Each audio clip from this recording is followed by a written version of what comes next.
Germany's development of planes during the Second World War was nothing short of ingenious. They broke new ground in the area of jet engine aircraft and had a vast array of options to choose from for any specific flying mission. But one plane often gets overlooked, despite it being the fastest piston engine aircraft of the whole war. The Dornier 335 Pfeil or Arrow was certainly interesting in appearance, with propellers positioned at the front and rear of the craft. But how could it actually fly, and why was it so fast? Well, in today's video, we look at the Dornier 335 and its involvement during World War II.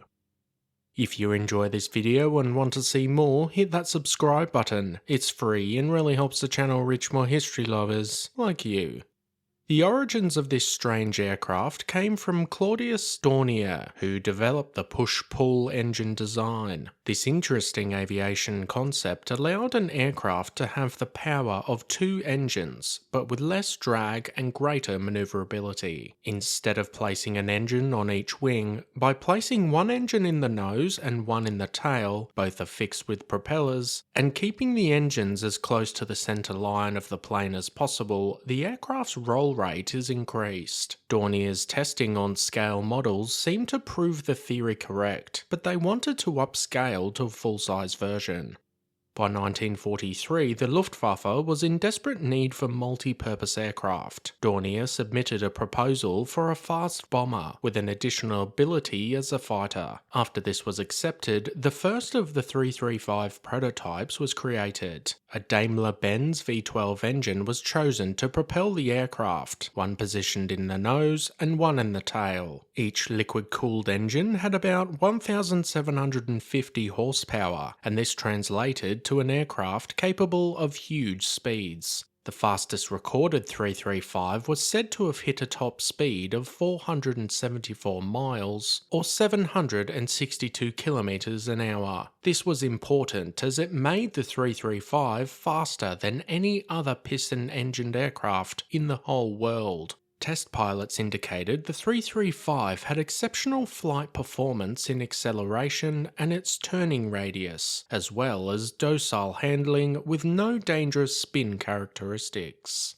But with this strange design of a propeller on the tail end of the aircraft, it meant adding something extra to the cockpit. If a pilot needed to bail out mid-flight, he was almost certain to hit the rear props on his way out, so an ejector seat was added. This design first required the pilot to hit a lever to detonate explosive bolts for the rear propellers and tail fin. These would fall away and give the pilot more chance of survival. The ejector seat would then shoot the pilot out of the cockpit with a force of about 20 Gs. Another interesting aspect to the aircraft was its sheer size. It was extremely tall at 16 feet or 5 meters, meaning a person of regular height could easily walk directly under the plane without needing to duck down. It also had a wingspan of 45 feet or 13 meters. Several versions were created, including a number of two-seaters for testing. The aircraft intended for combat would feature a main 30mm cannon and two additional 20mm autocannons. A 1,000-pound main bomb and two 500-pound bombs fixed to the wings rounded out the armament. Production of the aircraft was delayed due to Allied bombing efforts, but around 30 would be built. Unfortunately for the 335, the US Army would overrun the production facility before war's end. However, some had already been provided to frontline German units. None of these aircraft would actually see any combat. The only reported interaction with Allied aircraft and a 335 took place in April 1945 over northern Germany, when a group of Hawker Tempests sighted a fast-moving aircraft flying just above the trees. This plane took off from them at incredible speed, and its description by the pilots matched that of the 335.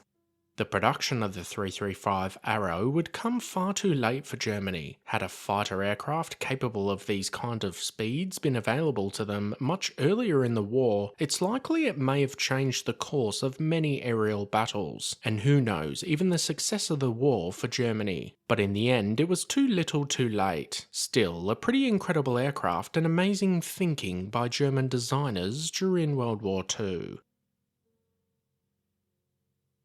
Had you heard of the Dornier 335 arrow prior to this video? What did you think? Let us know your thoughts in the comment section down below. As always guys, thanks for watching. Be sure to hit that subscribe button if you want to expand your knowledge and join the growing Premier History community.